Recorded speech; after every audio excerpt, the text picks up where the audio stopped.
in what I do, I can create an impact, but not by being like everybody else. I have to create an impact by being something they didn't expect. And so I've always tied the humor and the deep research.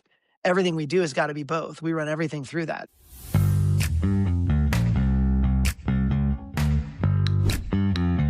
Shift happens, opportunities change, and success is a choice. So when shift happens, it is our choice.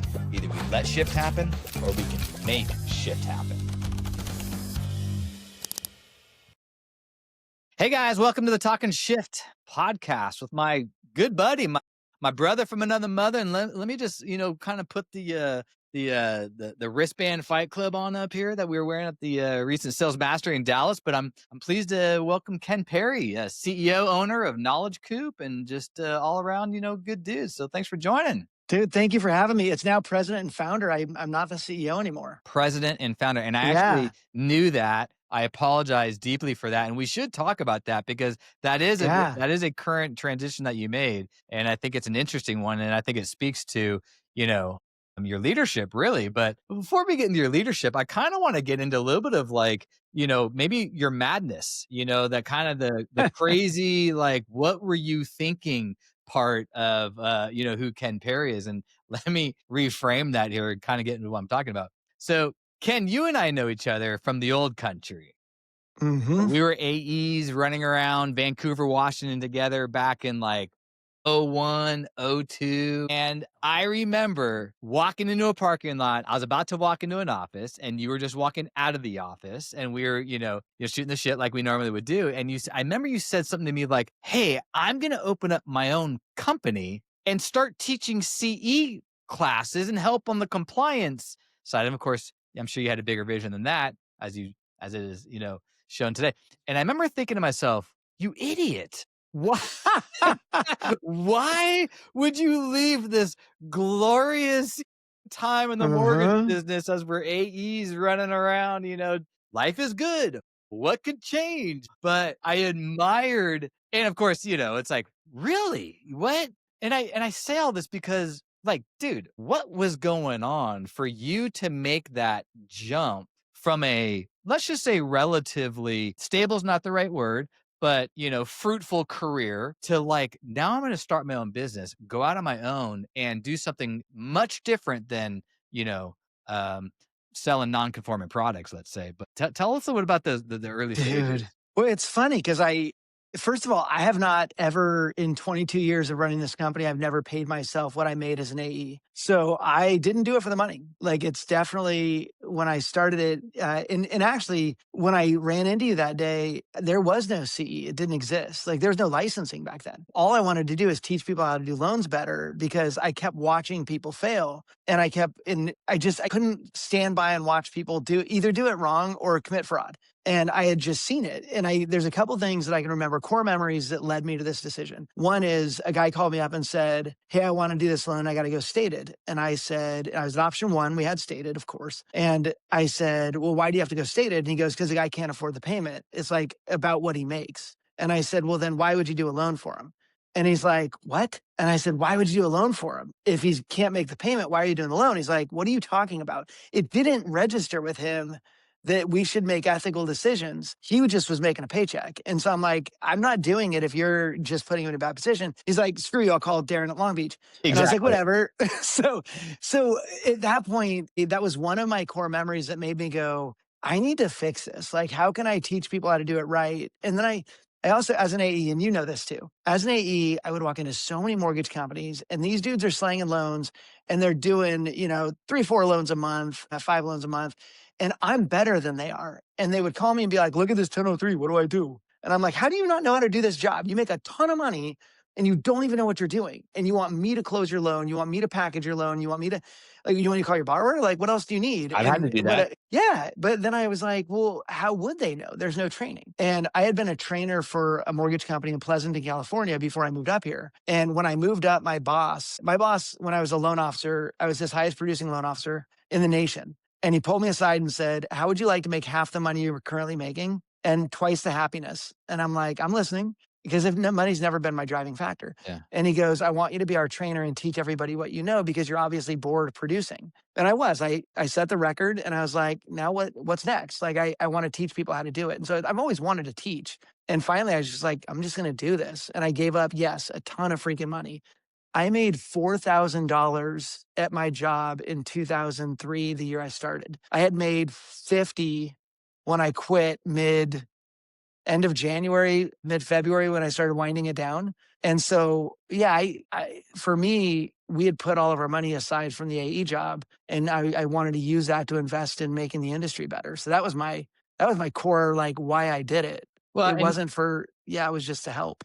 and good for you, by the way, because I mean, not many people would do that. Mhm. And I think recognizing too that, and I remember those days. I remember those phone calls. I remember, getting the call about Stated and like State. I worked at First Franklin. You worked at Option One, and we were non-conforming lenders. I always corrected people. I'm not You were subprime. subprime. Come on. No, I You always were said non-conforming. I non-conforming. was subprime. You How were the eighty dare you, twenty sir? king. Maybe we did one day out of bankruptcy. That might be a little subprime.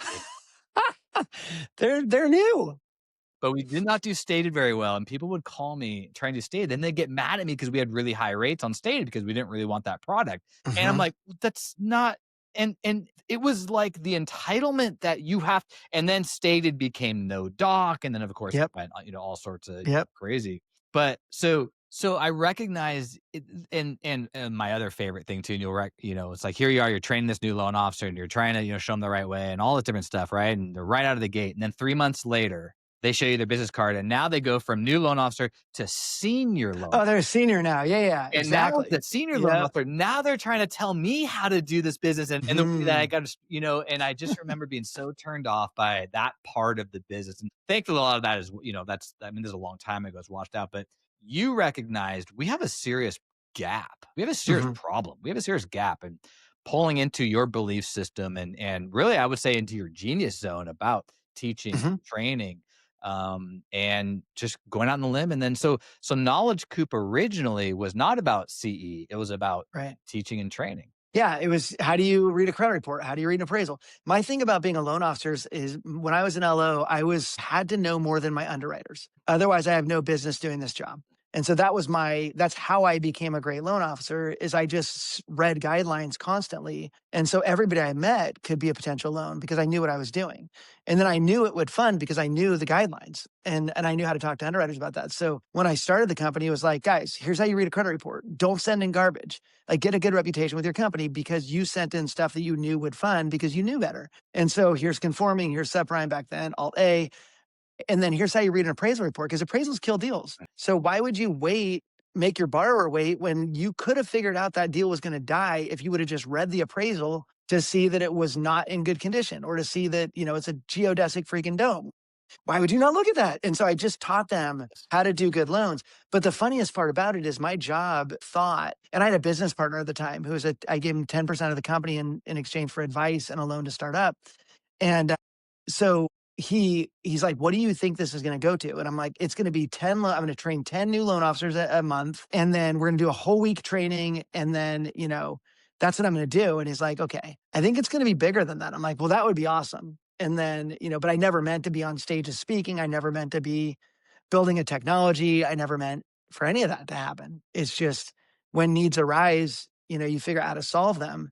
And when there's a need that I'm uniquely gifted to solve, like I step into that. And that's just been a series of that over 22 years of stepping into the need to be the solution. But the trick of being an entrepreneur is knowing what to not to step into. And I can tell you a list of things I did that I was like, why was I doing that? Like that was, it's you have to know what to say no to because everything seems like a yes. Well, and I'm happy you went there towards the entrepreneurship, obviously, because that's who you are truly. Whether you're applying that as a loan officer, whether you were applying that as an AE, and then obviously starting, Knowledge Coop, and again, this is 22 years ago? Is that the Yeah, 22 years roughly? ago. Yeah. Yeah. And by the way, to have a business thriving past, into this time frame, walk me through a little bit about it because it's really that entrepreneur mindset. I mean, as you were talking, I'm thinking to myself, this is someone who as an entrepreneur recognizes where there's gaps, where there's challenges. And then the entrepreneur is the person who's solving those, Mhm. those gaps and the challenges,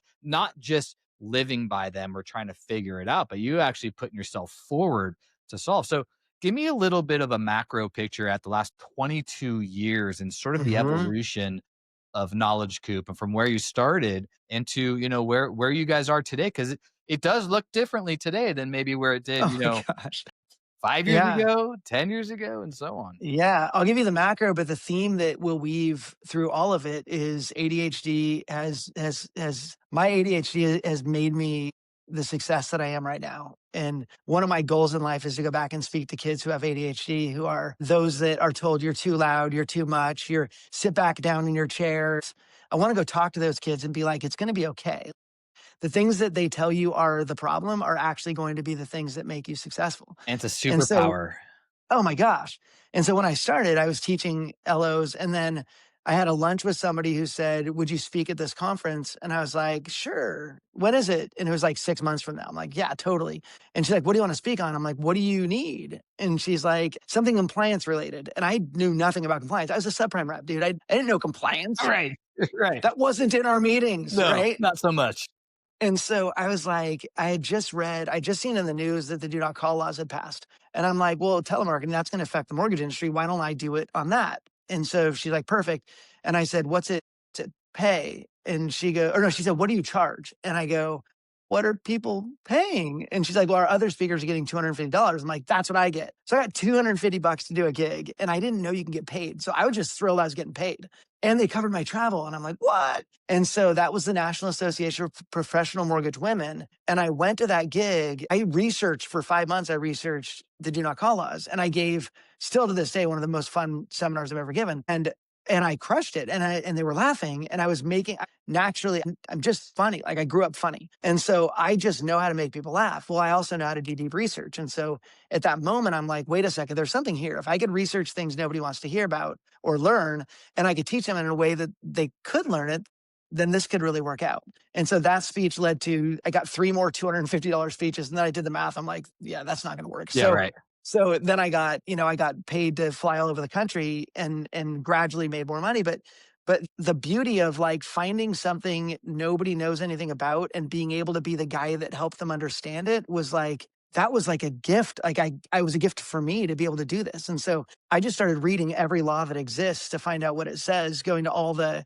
I lobbied in Oregon, I lobbied in Washington, I lobbied in DC. I hung out with people that were way smarter than I was in the compliance world. And I just talked to them, and I went to all their conferences. And so the compliance piece I just fell in love with it. I just love, like, I would read the Fair Credit Reporting Act and call my wife and go, "You're never going to believe what's in here." And she's like, "I don't want to know. Like, this is so dumb." And I'm like, "No." And I'm like laughing because there's something everybody's doing wrong. And then I could be the one that tells them that they could, what right looks like. So that happened. And then the technology kicked in 2012 because the market tanked in '08. Mhm. 9, 10, 11, those were horrible times. I was me and my mother-in-law. That we had laid off a couple people going into that.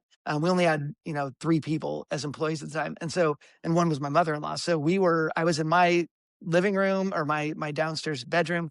And I got a green sheet on the wall and some lights from Home Depot and started creating videos. And then I realized, and I'm still trying to figure out how to solve for this, but associations don't do a very good job of being associations. And I just had this conversation with an association recently with a board where I'm like, why does an association have to be 12 monthly meetings and I don't even like the speaker at 6 of them? Like, why is that what we call an association? Association shouldn't be a tax on the industry. So I decided I needed to do something that would help build community inside of a technology. And that's where the Coop came from. And so I was doing a lot of video. No LMSs, learning management Mhm. systems, could actually support video. And so my business partner at the time was the lead investor in a startup out of Austin. And he's like, what if I give you their developers and you could have them build whatever you want? And I'm like, amazing. Okay. And so literally, like, I would talk to Dan, our head developer, who was just freaking genius. And I'd be like, Dan, what if it did this? And so I would paint a picture for him, and then he would go develop it all. And then we just brainstorm back and forth. And we created this technology with him and the devs that he was working with, who are friends of mine to this day. And so we were able to develop something, but all to solve a problem of how do we get, like, when you go to a training, how do you stay in it? How do you stay connected? How do you build community? And so we did that. And then that became an enterprise.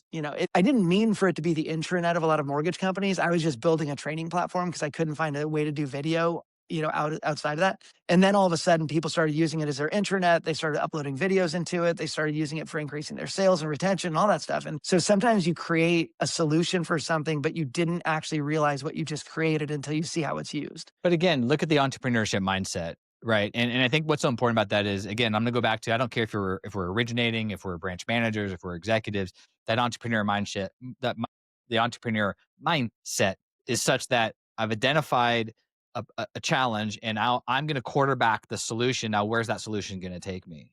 And and that's what I love about the evolution of, what you've built, and but how you see things, how you turn ADHD into your superpower. How do you harness that? And we've talked about that. I'm very cognizant of that. And then and then as because I want to get into some of the, like the stuff we're doing today. And Mhm, so, as the coop has grown and whatnot, and there's so much in what you talked about. I want to peel back, but I want to jump into the AI conversation that you and I, mhm, been going down.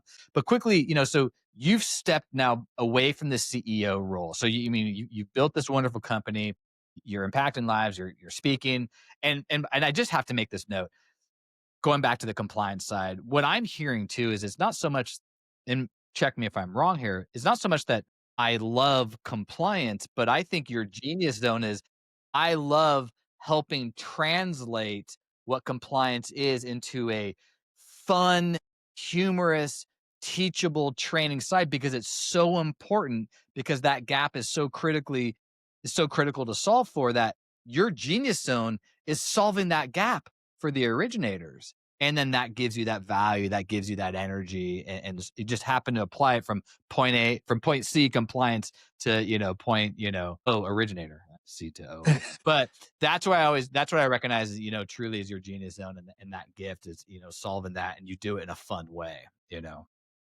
Yeah, I mean, I love it when I know I've made an impact. Like I'm all about it. I used to coach a debate team that was called Team Impact. Like I back in a long time ago. Impact has always been my thing. If I don't make an impact, why am I here? Mhm. And so in what I do, I can create an impact, but not by being like everybody else. I have to create an impact by being something they didn't expect. And so I've always tied the humor and the deep research. Everything we do has got to be both. We run everything through that. So all the video content we create, we Sons of Compliance. I have my big Sons of Yeah, yeah, Compliance wall yeah, mount yeah. over here. But the movies we've created have always been, is it funny or entertaining? And will they learn? Like, is it deeply researched? And so everything's got to be that. So when I do that, people open their eyes and they're like, oh, I understand why this exists now. And the amount of people that reach out and they're like, look what this idiot's doing and they're breaking the law, whatever.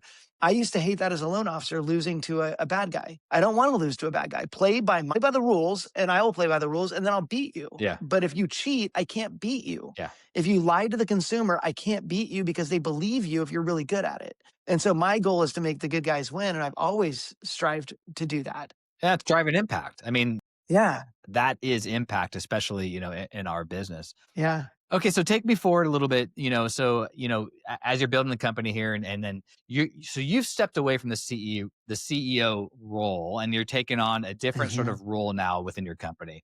Went through your decision process? Because I think a lot of people, that's hard for them to do, and you have the Yeah, founder's trap, and things like yeah. that. And so, here you are again. I think maybe in that entrepreneur mindset, you're solving for something. And this is the second time I've actually taken the CEO title away from myself. So originally, my original business partner, Frank, took me to dinner one time. We were talking about growing the company, and he asked me what I love doing, and I told him all the things. And he's like, dude, that's not what a CEO does. I'm like, I like flying around. I like speaking on stages. I like golfing with other industry buddies. I like going to events, like all this stuff. And he's like, dude, a CEO likes being here working on the business. And he's like, the reason you can't be a good CEO, and I'll never forget this, he goes, you want people to like you and you care if they do. Mm. And I said, right. And he goes, that's not a CEO. He's like, a CEO has to not care if they like you. And I'm like, but that's weird. And so this is my second time doing it, but this time, I think this time is permanent. Like this is amazing. I'm a big fan of highest and best use. My Frank taught me that too. He's like, if you're in a meeting and you start like looking through stuff, leave the meeting. Stand up and walk out of the meeting. You're no good there, and it's boring, and that's going to crush your spirit. And so if I get to be around like hanging with you, Craig, and Don and Gino, and like hanging with buddies of mine, I'm way more valuable to my company when I'm doing that. But when I'm doing that, nobody's running the show back here. And so I finally have a chief executive officer, Jean-Louis Ledenois. Oh, And well said, by the way. I love saying the Yeah, name. yeah. JL has actually been to the mountaintop before. He's grown a company, a technology company in the real estate space. So he's better than I am at that. And I've got a COO, Allison, who runs kind of the day-to-day operations type stuff. And together we can actually do this. Now I just get to speak into the stuff that I matter in, but I don't have to make stupid, sorry, not stupid. Yeah. I hate making decisions on benefits. I hate making decisions on time off and holiday. Like I don't want to be in those conversations. It bores me. And I'm no value there.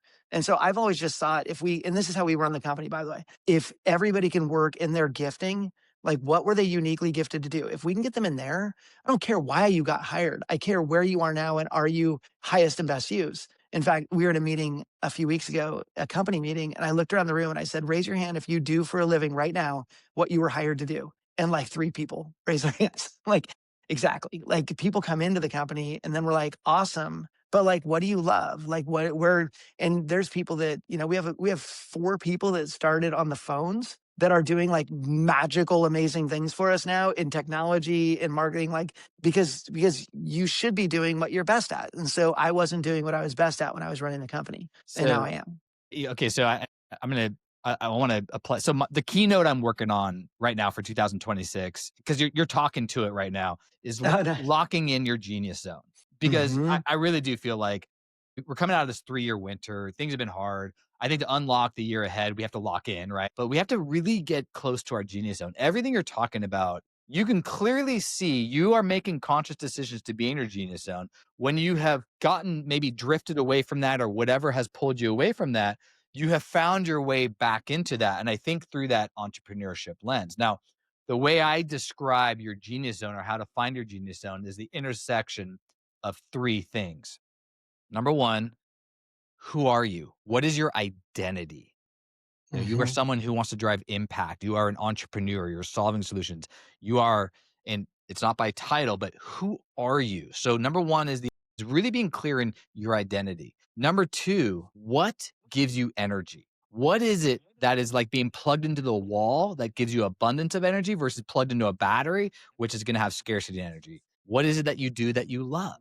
Right? What is your gift? We're finding meaning here. We're finding purpose here. And then number three is then now how do you intentionally apply this into your life and your business? That intersection is your genius zone. And you have to Mm-hmm. have all three. 2 out of 3 doesn't count. And I can recognize as you're talking when you've had that in your inner genius zone, like we're talking about, and then your ability. So I love that as you're sitting in a meeting and helping people see and realize their gift, right? As Picasso says, the meaning of life is to find your gift, and the purpose of life is to give it away. And you guys, as a leadership group and as an organization, are helping people do just that. And so, Mm-hmm. I mean, that I think that's amazing, from a cultural standpoint and what you're building. Oh, and by the way, we're not even talking about the product yet. We're just talking about the value of the company and those that get to serve and work here, and that then translates out into the marketplace and everything else. So now I that think you're good.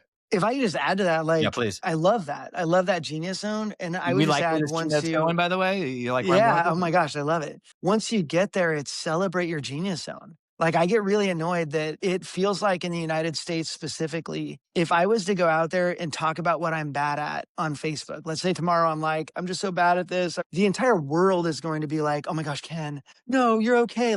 They're going to come running and they're going to comment and they're going to engage and they're going to try to lift me up. And I love that people will lift you up when you're down. If I go out there and say, I found my genius zone, this is what I do really well, somebody's cocky, somebody's full of themselves. Yeah, Like that's I so hate true. that we live in a world where we don't celebrate our strengths. And I celebrate them out loud because I'm reinforcing it in my head. Like it's okay. Cause I can give you a freaking giant list of things I suck at, horribly bad at these things. And if I'm going to know that about myself, I need to also acknowledge those things that I'm really good at.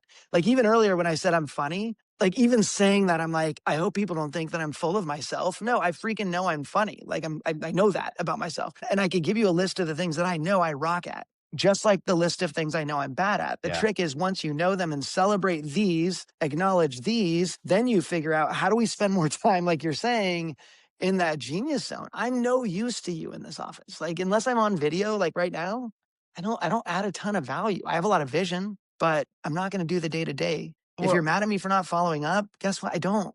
Yeah, Like, well, again, you know where your superpower is, right? And right. maybe the ADHD mind isn't really good at following up, but we're really good at over No. here, Right. but I just gotta touch on something you just said right there. I just Mhm. I can't let it go because you're right. And social media and everything has bred, I think, has exacerbated in us. Let me go out into the world and say, "Oh, here's everything that's wrong," Mhm. that people can come to me and make me feel better, which then energizes that victim side of us.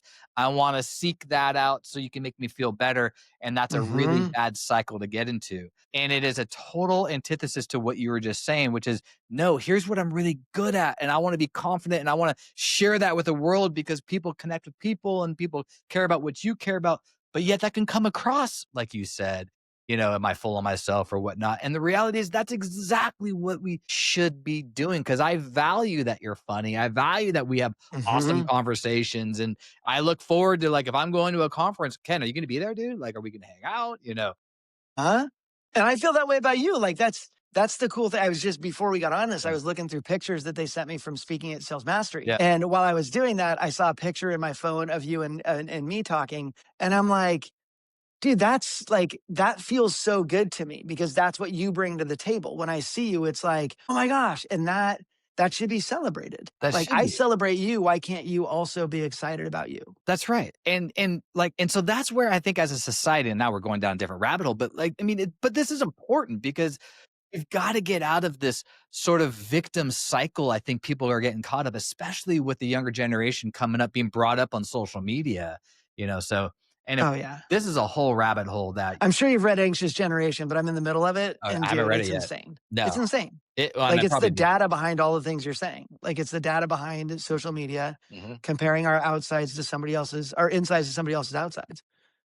Yeah. Well, okay, so let's go to the next scary component, which is AI, right? If we Yeah. touch on social media, let's move Hmm. towards AI. And so you're doing a deep dive into AI. I'm doing a deep dive into AI. I'm really trying to figure out going past just okay, I think it's a cute toy. We can do some really powerful stuff on here. I recognize it, but how do I actually start applying this into my life, my business? And where is this thing going? And I'll leave it, before I hand it off to you because Gino, when I interviewed Gino on this, and Gino's building an AI company, and I thought what he said was really profound and scary, which is we are still in the dial-up era of Yeah. AI compared to Oh what the yeah. internet was like, in the Yeah. 90s. Tell me a little bit about, what are you paying attention to as an Hmm. entrepreneur who is out there to solve problems and close these gaps? What are you paying attention to right now? So let me start by a quick story. When I was at Metro State in Denver, Colorado, getting my degree in communications, they had a project where you could go out and study any sort of mass media. And I decided to study the internet because it had just come out. And I decided to build a website. And my website that I built was called Down with the Bookstore. And back then you could pull source code on websites and then just copy source code. So I would read people's source code to figure out what they typed to make it do different things. And then I would develop using that source code concept of like, okay, a bracket, then a P, then a bracket's going to give me a space. Yeah. And I developed a website that ended up being basically Craigslist before Craig. And then semester was over and I let it die. People were buying and selling books from each other outside of the bookstore because I was like, screw this freaking bookstore. I paid $50 for this book and they're buying it from me for 5 and selling it for 40. No, I want to sell it for 20 to somebody that could buy it for 20. I built an entire network website where everybody could then connect with each other, buy stuff. And then I couldn't figure out how to monetize, so I shut it down. Because back then you had to You make were money that off a close to website. being $1 billion. So close. And so ever since then, every new thing that I see, I want to go, okay, does this play for us? Like, where do we fit with this? So when AI came out, I looked at it, I'm like, yeah, this is going to be a thing. And so we developed on our team AI guideline search for all the Fannie, Freddie, FHA, USDA, VA, locked it in a room and taught it all these things. And now clients are loving it and using our AI tool. That's what we've done, but we haven't done, we built custom collections. Now people can upload anything in their AI tool inside their company and in their intranet, they can learn it. And ask it questions. But beyond that, I started going, okay, what doesn't apply to us, but is fascinating? So I started looking at all the stuff happening out there. I started looking at AI agents recently. I started talking to everybody I knew about it. I started researching heavily. I do speeches on AI now. So again, back to the foundation of my company, I research things, I add humor to them, and I deliver. And in doing so, dude, stuff like there's a guy that just did a marriage retreat for people and their AI lovers. And Wow. it worked really well. And there's pictures of it. Like he brought pictures, like he showed off pictures of what it was like. And it's just a person and their phone and a person and their phone. In the future, that will be real robot bodies. Like that will be, But that's for that's real where we're right now. going. Like, I'm That's doing for real right now. yeah. They just did a marriage retreat and it worked great. And that's insane. And so I start looking at, okay, what are all of these, where's AI going? Because I know it's going to be insane. I know this is going to be bigger than anything the internet ever showed us. And it already is. Mhm, I mean, go look at the new Claude. Like mhm. it's bonkers. And so my light just turned off and back on. Did you see that? Did see that. That's the I AI think of in our AI system. listening I'm like, sure. "Whoa, Yeah. It's whoa, like, whoa, whoa." huh?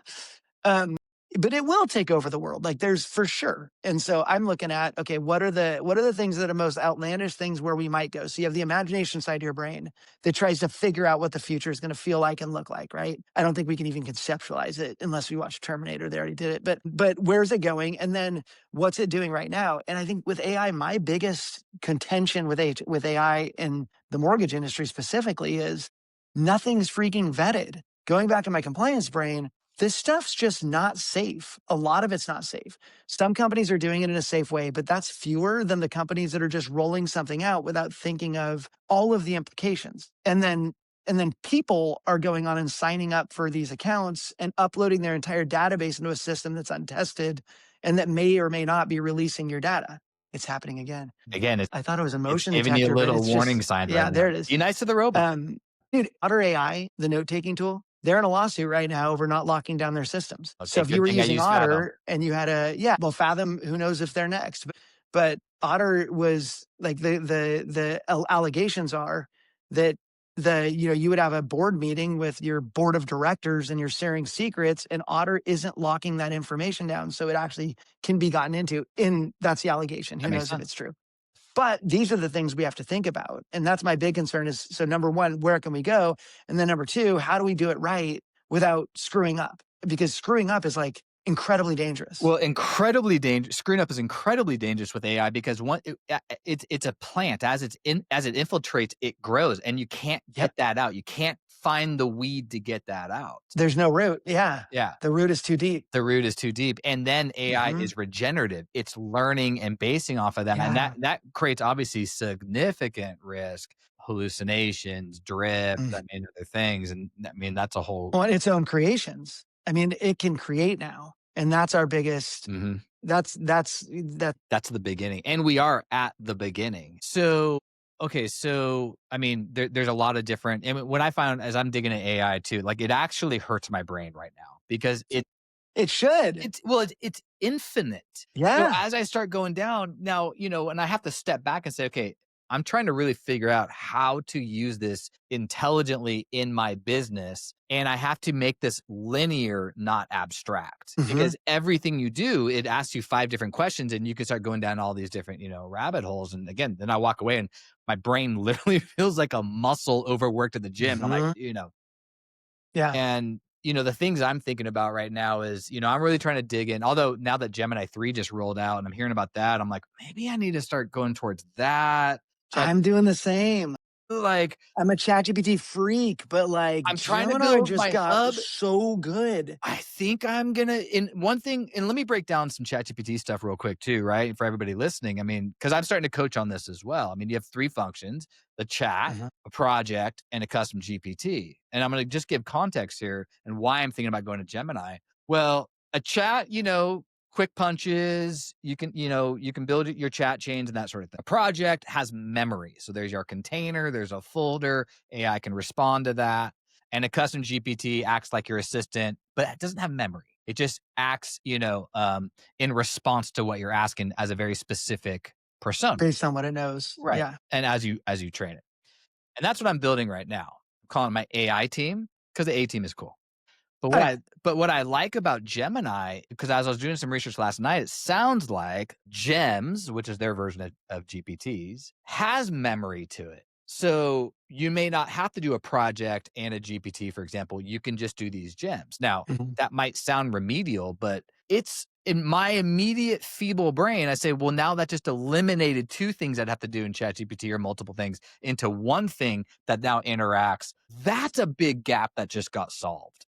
Here's the scary thing though. Like you're already over everybody's head. That's why I wanted to That's the explain this scary thing. context, you know? It's the fact that most people aren't using AI, at least like even minimally, is a problem because you're seeing the gap between the people that know and the people that don't is only going to get That's worse, right. right? I mean, go try playing a game against one of your kids, a video game. We used to crush Pitfall. Crush it. Dude, Zelda, Legend of Zelda. Love it. I stayed home and pretended to be sick when I was grounded to play Zelda all day long. 100. I could beat anybody.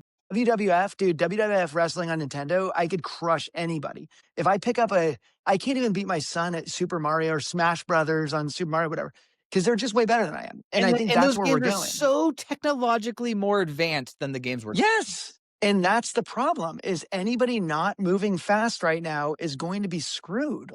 You're going to be left behind. And the problem is the people that know aren't necessarily all of the ethical people that we want to know. I mean, Google tossed their ethics panel. They had an ethics panel. They got rid of them. They shut down that office and they painted over all of the first to no harm paintings on the wall. Like they're like, nope. And so that's the problem is it's moving really It's quickly not a and true. nobody knows what you just said.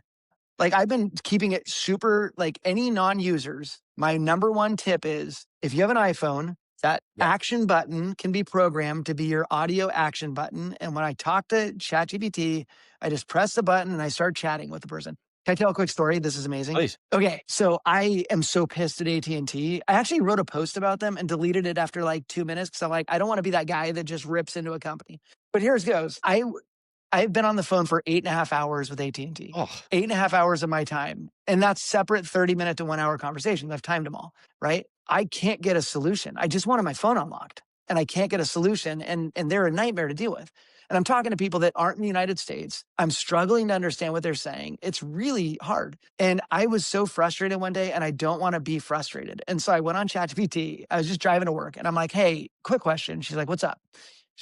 I like it. You said Mindy she said, "What's up?" Mindy hates that I call her she, and I have to stop. But I'm like, all right, here's my problem. And I told her the whole problem. This is what AT&T did to me. They won't unlock my phone. I explained the whole thing. What do I do? She goes, all right, you have two options. Go on and do this. And I'd already tried that. And she goes, your second option is go to the FCC because the FCC website has a complaint and that goes into the FCC and then AT&T has to respond to it. She's like, go do that. And I go, cool. Could you write the letter for me? And she goes, yeah, absolutely. So she wrote my complaint based on everything I just told her.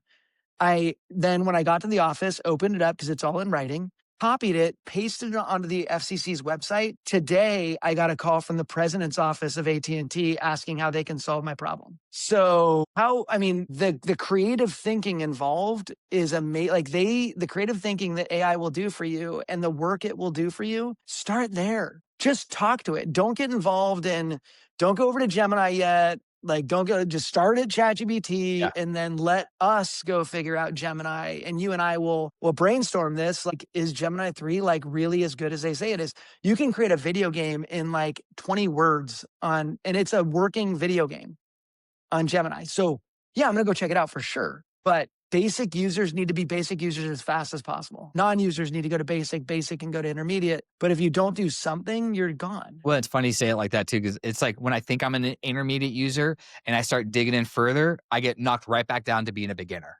Right. And I keep going through Right. that. And I think for, again, wherever anybody is in this, like because I'm coaching towards this now. And Mhm. the first thing to start about, if you can say, I wish I had an assistant that could do this, that's a really good place to start. And I say the same thing just to it. Hey, I got a few ingredients here in the fridge. What should I make for dinner tonight? Things like that. And I think I think I remember you on stage saying this like a year ago. And I was like, oh my God, I can do that. And now that's already like, dude, that's like child's play, Yep. Yep. but where it's going. And so, I mean, I have a list, I'm staring at it right here. I have about 20 different custom GPTs that I'm going to be building out or Yeah. gems or wherever I do them at. Uh-huh. Uh-huh. Start breaking down tasks with the goal of how do I save time?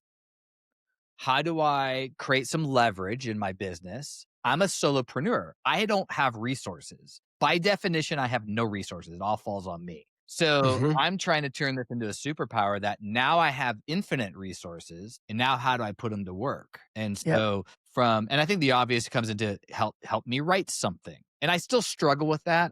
AI doesn't write for me, but I use AI to edit for me, and I think that's a Oh, good place for nice. people to start. Yeah. Yeah. I don't write anything. With AI, I don't. I'm so hesitant and just I've seen some stuff out there, you've probably seen Yeah. it too, that's so inauthentic, That's why I don't let and it it's write from for me. people that I thought were Yeah. authentic.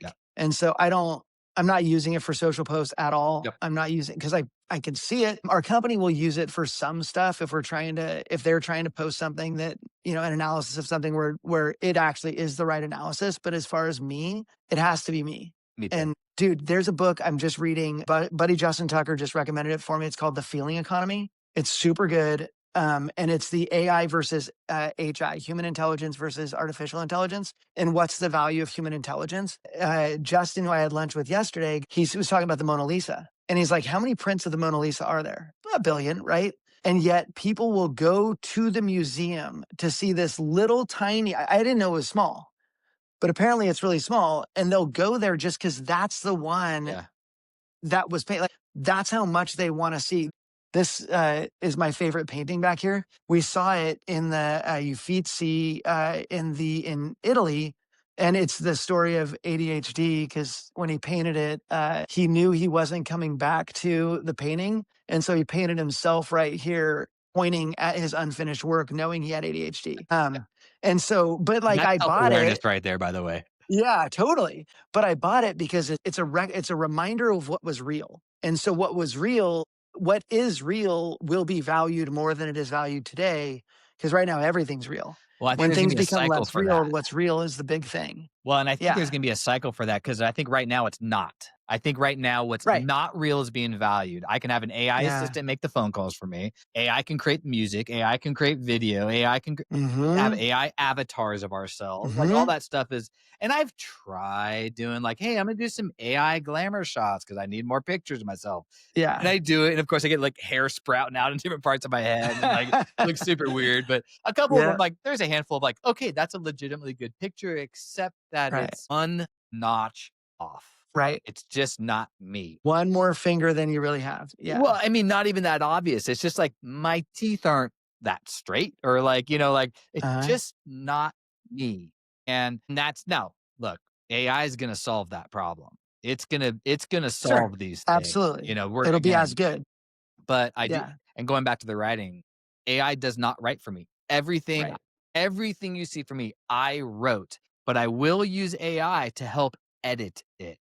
I Mm-hmm. just wrote too many words, make it a little bit smaller, check for grammar, right? And all that stuff. Mm-hmm. Okay, well, that helps lift and save Mhm. time. And I'll have AI write for me if it, like, great example, AI, we couldn't get a class approved. It was an NMLS class. It was building champions we interviewed, and NMLS said that it was too helpful for people in life and not as much in work, so Mm, they didn't approve it. uh-huh, So I was like, AI, write a letter to get him to approve it. mhm. So AI went into the NMLS guidelines and created killer analysis on why it should be approved. I literally copy pasted, sent it, and No, we but got it that's approved. that's what it's for. So, That's like, if I technical don't writing. care if you know it's me, if I don't care if, like, my FCC, I don't care if FCC knows this was AI. Like, I hope they don't, but like, if it's, I think there's a separation of authentic writing versus inauthentic, and inauthentic will work sometimes, and authentic will work other times. Okay, so you just inspired me because I thought about this. I literally like think yesterday, thinking about SEO versus AEO, GE, right? And in the same context,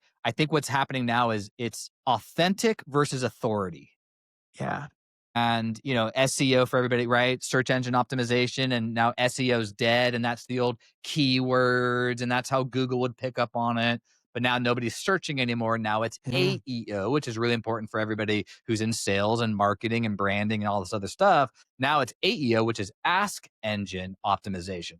Well, as I kind of start figuring this out, well, what's the difference? Well, search engine optimization, you can have just keywords it'll pick up on and then bring your post up and then but now Hmm. that, and by the way, that can also be authentic. I'm talking about whatever I'm talking about. There's authenticism in there. So this is the interesting, I think, irony.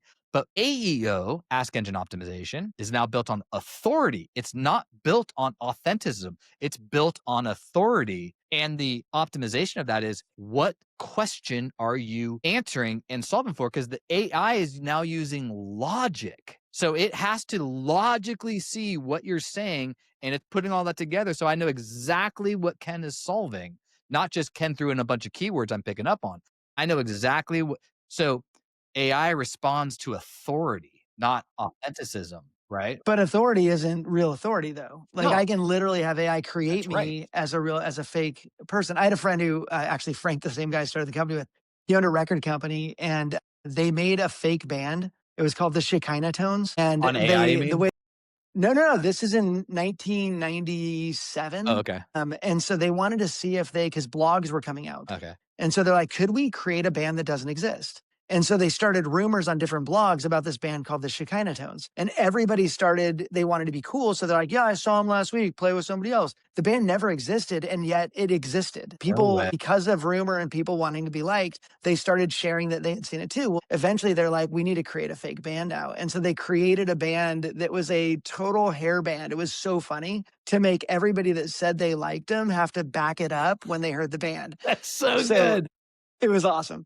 But so that's the thing is like now you can literally use AEO or AEO, which we call GEO, but you can use that in order to create something that isn't real. So if I tell AI, build me a bunch of blogs about this subject. So if I wanted to be like, build me a researcher blog, Yeah. I could literally be the number one bug researcher in America right now by creating a fake bug researcher website, have AI do that, have AI create fake blog posts for me, have AI fake. I mean, we could do this in an hour. Oh, and we can have AI And you build the can search on website. Google and it would be like, oh, Ken Perry is the big bug guy. Like, I don't know anything about bugs yet. I can lie to you so easily now. And that's the problem. Where SEO, every time somebody creates a way to get around SEO and like and hack it, they just change the game. And right now, AI is too new where the game's not changing and that stuff is actually being, you could make it think that you're something and then broadcast that you are, and that expertise is fake. So how do we protect ourselves from that? Right now, I don't know. Like we're so new that it's like, okay, well, I think we have to get bit a lot.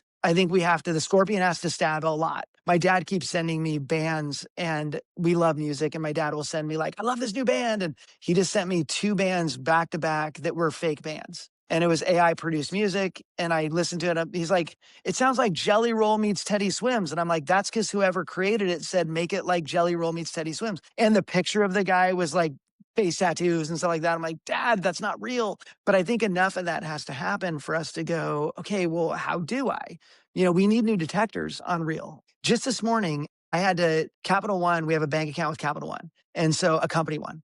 And so I had to be on the phone to answer a question to make sure we were like, it's a new account and they have a know your customer requirement. So we get on the phone with this guy and he's like, is this Ken? I'm like, yeah, this is Ken. And I basically answered all his questions and we moved on.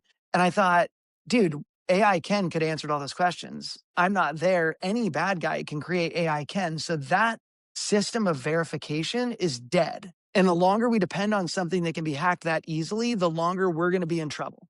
And I think we have to get bit a lot. And then people have to create systems that will stop that sort of like, do I know if you're AI? That has to be something that's got to be, there needs to be a filter that will tell me. And there is with words right now, like you can it'll tell you this is 60% AI written, 40% real. But we need that with everything now. Well, I know there's like questions you can. I actually forgot, but there are questions you can ask AI. Like if you're getting an AI assistant phone call, like an AI, because I mean that's going to be the. I mean, think about the amount of spam calls that are going to start happening Yeah. where AI can just call Yeah. 10 million people in an instant. I Hmm. mean, we all get the calls. But you battle that because your AI will answer that and those AIs will Yeah. argue back and forth. Yeah, and let them go at it. But I don't want Yeah, AI, totally. but then it's like, what information do they know and everything else? But Right. there are questions that you can ask to like stump the AI, so to speak. And Yeah. I'll have to figure that out and I'll put that in the show notes because I've heard this before.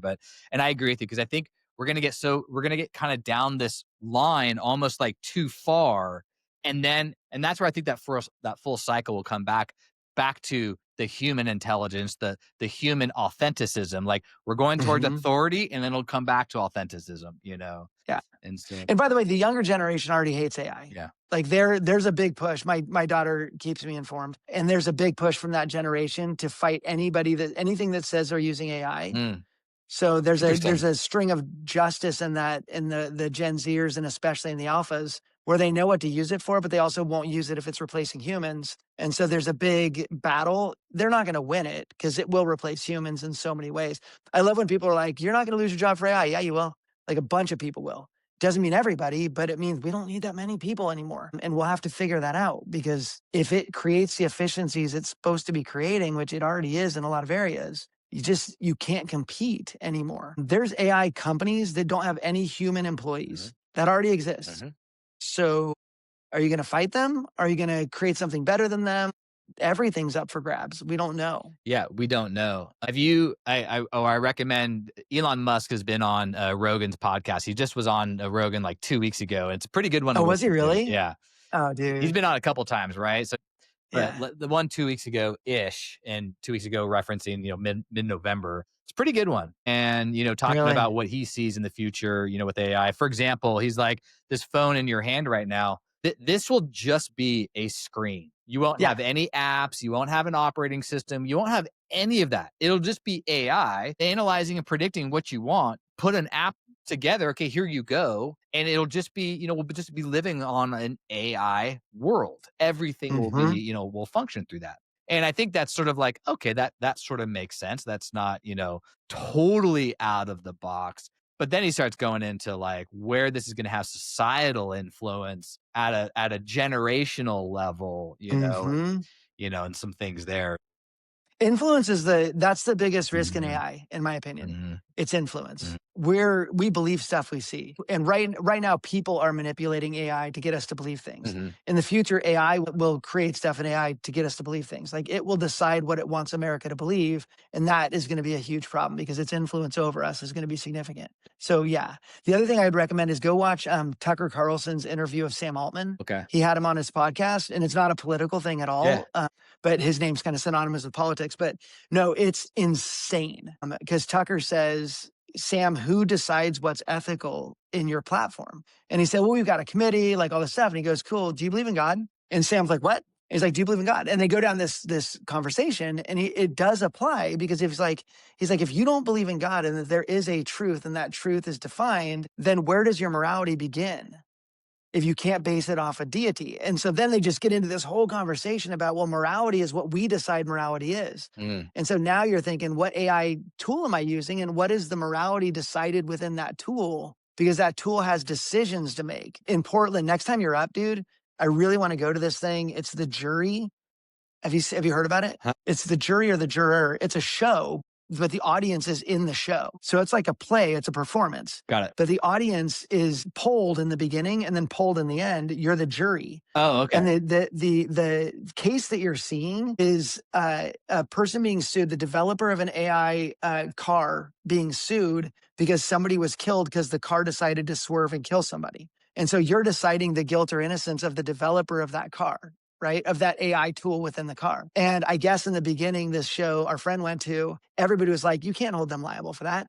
By the end, most of them had shifted over to say, yes, there's liability. So if you think about it, what Elon's done is Elon has a department of ethics that decides what's moral when you kill somebody. So that car is going to kill you. It will make a decision to kill you because it's been built to do that. Because if you're going to swerve into a bus full of kids or a bicyclist and it chooses to run you into a wall instead, that decision's currently programmed in the Tesla. AI will determine whether you live. And so those types of decisions, you start getting into those and you're like, oh, what is the morality? Like, if AI knows, if big data is now AI'd and AI now knows whether you smoke, whether you drink, all these things based on your Safeway list of what you bought last time using your card, then will it then make a determination on livability and survivability of a crash and then compare mine against yours in less than a second and crash me into a wall because you live a better life than I do? And hey, I just wanted to talk about building AI agents that help me do a little bit of marketing. Oh, sorry. AI agents are amazing. Everybody should create them. Now I got to go turn my Shout out to lights on. Katie Shy, by the way. Katie Shy just helped me understand a few things about AI, and she actually made me a song. Has she made you a song No, yet? not yet. She loves creating songs through this app. She's got AI app, and the song is actually really good. It's a banger, but it's all about how great I am, so I can't play it for anybody. My daughter had like an AI app for a while making songs. Actually, she did a couple funny ones. Well, actually, me and Scott, anyway, but yeah, that's good because I actually want to get a new little podcast jingle for the intro of this. So maybe I'll have Oh yeah, yeah, AI can do that.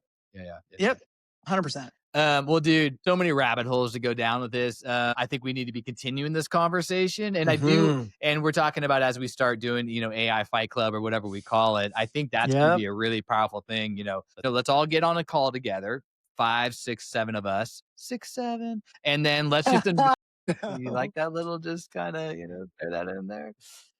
But I think having this conversation, and again, where I want to take this now is there's all the what could happen or what is happening, but what am I doing right now that AI can help Mhm. me solve something that's going to make my life and business better? That's the Yeah. stuff I want to solve for right now. Yep. Yep. Dude, AI Fight Club is going to be amazing. I think we should call it that because we're flipping Fight Club on its head, where the number one rule is tell everybody about Fight Club. So I think it's awesome. Well, And I'm excited to do I it. can't quite steal Fight Club because there's already a marketing Fight Club, which is where I got it from, which I think Katie's a part of. So, Gotcha. yeah, but I'm like, that's We'll perfect. figure out another name We'll for figure it. out another name for it. So anyway. All right, brother. I'm gonna let you go, man. I love this conversation. Dude, and I love your entrepreneurial spirit and again, the lens you look through and how you approach the world, and how you connect deep research and humor. And now how do I help other people and drive impact?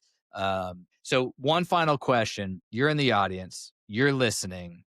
Amazing conversation. What's the one word you want everybody to walk away with? I mean, impact. I can't stray from my favorite word. Don't stray. Um, yeah. I think in every way, make an impact. Yeah. Awesome. It's perfect. It's good.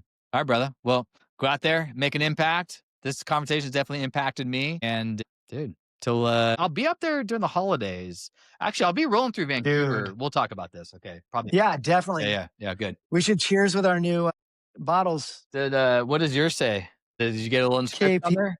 I got a little shift. Oh, good. I got shift happens. Oh, I got KP. nice. All right. All right, everybody. Thanks for joining us on the Talking Shift Cheers. podcast. Please like, subscribe, and share. My brother, talk to you soon. Always a pleasure.